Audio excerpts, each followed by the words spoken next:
E por último, e não menos importante, a gente tem um teste baseado em checklist, tá? Checklist que tá errada, sem o hífen, né? Então, teste baseado em checklist. Basicamente, a gente vai ter um checklist e criado por um desenvolvedor, não desenvolvedor, né, mas um testador mais experiente. E um ponto aqui, não precisa necessariamente ser o testador, tá?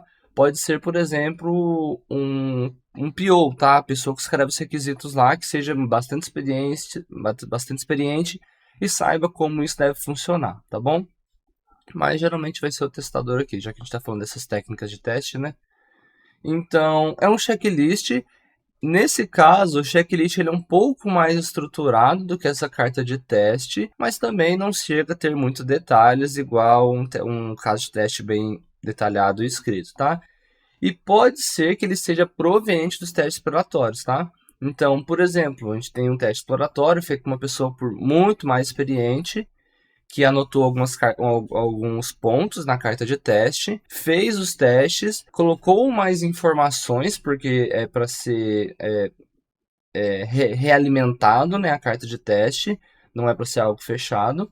E eu vim com um checklist um pouco mais detalhado. Então, posso passar isso para um testador não tão experiente, mas que saiba alguma coisa lá. Por exemplo, o estagiário que já sabe um pouquinho mais da aplicação. Você pode ir lá e passar para ele, tá?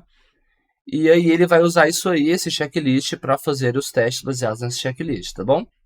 E esse teste checklist, ele também pode dar suporte a testes funcionais e não funcionais, tá bom?